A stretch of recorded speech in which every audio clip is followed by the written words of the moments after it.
Olá, tudo bem com você? Seja muito bem-vindo aqui a mais uma aula. Espero que você esteja bem e espero que você esteja aproveitando ao máximo esse curso de matemática preparatório para o Censo 2022. Hoje nós vamos falar um pouco sobre comparação de números decimais, ou seja, eu quero verificar se os números são iguais ou se eles são diferentes. Se eles forem diferentes, eu posso dizer ainda se um deles é maior ou menor que o outro. Para você que chega agora, seja muito bem-vindo. Aqui na descrição do vídeo você tem todos os acessos possíveis para você pegar esse nosso curso totalmente gratuito, certo? Então eu vou compartilhar a tela para a gente fazer a nossa aula bem rapidinho. E logo na sequência você pode entrar lá na plataforma e pode fazer a atividade relacionada a esse conteúdo. Bora lá! Então, olha só, como eu falei anteriormente, nós estamos no módulo de números decimais e hoje falaremos sobre comparação de números decimais. Primeira coisa que eu quero mostrar para vocês aqui bem rapidinho, até porque eu já mostrei isso lá no módulo dos números naturais, são os nossos sinais de comparação.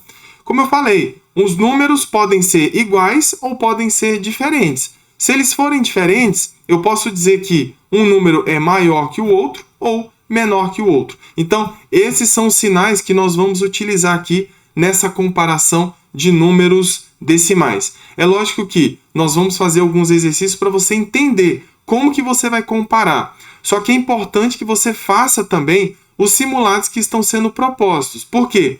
Porque nós temos questões da FGV que caem esse tipo de conteúdo, certo? Nós temos questões que envolvem esse tipo de conteúdo, só que, lógico, é contextualizado, é uma questão contextualizada. Por isso que é importante que você faça os simulados para você se familiarizar com o conteúdo. Então, vamos lá. A primeira coisa que eu quero falar com vocês aqui é uma observação. Só que antes dessa observação, antes de fazer a leitura, eu quero colocar alguns exemplos aqui. Olha só, dá uma olhada nisso aqui, ó. Isso aqui representa 2 décimos, não é verdade? Nós já fizemos uma leitura, uma aula, onde eu expliquei a leitura desses números decimais. E esses números decimais estão altamente associados com as frações. Então, eu posso representar isso aqui, 2 décimos, como uma fração 2 décimos, não é verdade? Muito bem. Agora, dá uma olhada nessa fração aqui, ó. Quer dizer, dá uma olhada nesse número decimal. Eu tenho 20 centésimos, certo? Eu tenho 20 centésimos. Agora, eu quero transformar isso aqui em uma fração. Então, isso é tranquilo. É 20 centésimos. Muito bem. Agora, só para terminar, eu quero colocar isso aqui, ó. 200 milésimos. Eu posso transformar isso numa fração? Posso. É 1000 embaixo e 200 em cima, não é verdade? Agora, dá uma olhada. Eu tenho uma fração aqui no início que não é irredutível, não é verdade? Se eu simplificar em cima e embaixo por 2, eu vou encontrar 1/5. Mas tudo bem, não vou chegar nesse ponto. O que eu quero chegar é o seguinte. Dá uma olhada nessa fração aqui, 20 centésimos. Se nós simplificarmos aqui em cima por 10 e simplificarmos aqui embaixo por 10, o que eu vou obter? 20 por 10 vai dar 2. 100 por 10 vai dar 10. Veja que eu tenho aqui uma fração 2 décimos e aqui eu obtive também 2 décimos. Lógico, simplificando a fração, mas eu obtive. Eu saí de uma fração e fiz uma simplificação e encontrei uma fração equivalente. Frações equivalentes são aquelas que têm a mesma quantidade. Agora, para terminar, dá uma olhada nessa fração aqui. Eu quero simplificar por 100. Em cima e embaixo. Vamos lá. O que vai acontecer se eu simplificar em cima e embaixo? 200 por 100, 2. 1000 por 100, 10. Veja o que aconteceu. Eu também encontrei 2 décimos. O que significa isso? Eu encontrei 2 décimos aqui, aqui e aqui. Então, 200 milésimos é igual a 2 décimos. 20 centésimos é igual a 2 décimos. Então, O que nós podemos concluir aqui? Eu posso concluir que 0,2 ou 2 décimos é a mesma coisa que 20 centésimos, e isso é a mesma coisa que 200 milésimos. Não é verdade? Porque todos esses números decimais podem chegar nessa fração 2 décimos. Então, no fundo, elas são a mesma quantidade. Tudo bem? Então, agora eu vou dar uma lida nisso aqui, ó, nessa observação. Podemos acrescentar ou retirar zeros à direita da parte decimal. Olha aqui a parte decimal, ó. Olha a minha parte decimal, é o 2. À direita do 2, eu estou acrescentando zeros, não é verdade? Então, nós podemos acrescentar ou retirar zeros à direita da parte decimal de um número sem alterá-lo. O que significa sem alterá-lo? Significa que eu vou manter a mesma quantidade. É como se fosse números equivalentes. Então, o que eu quero dizer com isso? Que eu posso escrever esse próximo número aqui, ó. Eu posso escrever 2.000 décimos de milésimos. Eu tenho a minha parte decimal, que é o 2, que está aqui, ó, e eu estou acrescentando zeros à direita. Você pode fazer isso? Pode. Você pode fazer isso e o número não se altera. Por exemplo, vou dar outro exemplo aqui, ó. Eu tenho aqui 24 centésimos, mas eu posso escrever também 240 milésimos. Esses dois números são equivalentes, eles representam a mesma quantidade.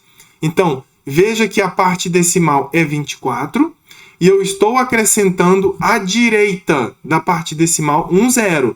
Eu posso fazer isso? Posso. Se for necessário, nós vamos fazer. E isso vai ser necessário agora, nesse exemplo que eu vou passar. Muito bem, então vamos dar continuidade, depois dessa explicação, dessa observação. Eu quero falar agora do primeiro caso, que nós temos que comparar os números decimais. O primeiro caso é quando as partes inteiras são diferentes. Lembra que dois números decimais, um número decimal, na verdade, tem uma parte inteira e tem uma parte decimal. A parte inteira fica à esquerda da vírgula e a parte decimal fica à direita da vírgula, não é verdade? Então, é isso. Ah, mas e se tiver o zero? Tudo bem. O zero à esquerda da vírgula é a parte inteira. Eu tenho zero inteiros. Mas eu tenho como identificar a minha parte inteira.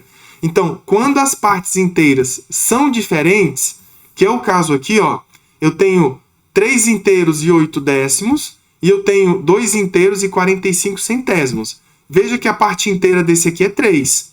A parte inteira desse aqui é 2. Então, quando eu tenho partes inteiras diferentes, eu não vou olhar a parte decimal. Não faz diferença. Por quê? Porque eu vou verificar a parte inteira. Veja que o 3 é maior do que o 2, não é verdade? A parte inteira. Então, eu posso afirmar com certeza que 3 inteiros e 8 décimos é maior que 2 inteiros e 45 centésimos. Mais uma vez, quando você tem partes inteiras diferentes, você vai dizer que o maior é aquele que tem a maior parte inteira. Lógico, no caso é o 3,8, é maior que 2,45.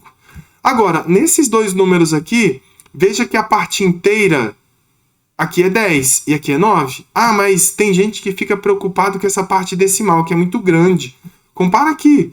Não, esse aqui é bem maior. Não, não é isso. Quando as partes inteiras são diferentes, o que você vai fazer? Você compara apenas a parte inteira. Veja que o 10 é maior do que o 9. Pronto, isso é suficiente para você afirmar que 10 inteiros e 6 décimos é maior que 9 inteiros e 685 milésimos. Tudo bem? Então, para terminar, quando as partes inteiras são diferentes, ó, 10 e 9, você compara as partes inteiras. As partes decimais você descarta. Compara as partes inteiras. 10 é maior que 9. Então, 10,6 é maior que 9,685. Certo? E aí, para terminar, nós temos o nosso segundo caso, que é justamente quando as partes inteiras são iguais. Agora nós vamos utilizar aquela observação que eu coloquei. onde nós vamos acrescentar zeros à direita da parte decimal. Dá uma olhada aqui nesses dois números. Qual que é a parte inteira aqui? É 0. Qual que é a parte inteira aqui? É 0. Então, as partes inteiras são iguais. É o que nós estamos falando aqui, ó. Segundo caso, quando as partes inteiras são iguais. Quando as partes inteiras são iguais, então eu não posso comparar as partes inteiras. Eu tenho que comparar as partes decimais. A questão é que esse número decimal aqui tem 3 casas decimais. E esse aqui só tem uma. Então, como que eu comparo? Primeiro eu vou igualar as casas decimais. Igualar significa o quê? Que eu vou completar casas decimais naquele que tem menos casas decimais. Aqui eu só tenho uma casa e aqui eu tenho 3. Então, eu vou pegar o 7 e vou colocar 2 zeros aqui à direita dele. Certo? 7 décimos é equivalente a 700 milésimos. É a mesma coisa. Vamos lá. Agora eu vou comparar a parte decimal, porque a parte inteira é igual. Dá uma olhada que o 700 é maior do que 675. Se 700 é maior que 675, então 7 décimos é maior do que 675, certo? Aqui é a mesma coisa. Eu tenho 8 como parte inteira aqui e aqui, então eu não posso comparar a parte inteira. O que nós temos que fazer? Aqui só tem uma casa decimal e aqui eu tenho 2, então nós vamos completar as casas decimais. Eu tenho 8 inteiros e 30 centésimos, e aqui continua 8 inteiros e 3 centésimos. Agora nós vamos comparar as casas decimais, já que nós igualamos as casas. Então, eu vou comparar o 30 com o 0,3. O 0,3 é 3, e eu sei que 30 é maior que 3. Se 30 é maior que 3, então 8 inteiros e 3 décimos é maior do que 8 inteiros e 3 centésimos. Certo? Então, é isso, pessoal. Nós já fizemos aqui todas as situações possíveis de comparação de números decimais. Agora é com vocês. Entram lá e façam as atividades. Na próxima aula, eu farei a correção de todas elas. Um abraço e até a próxima aula.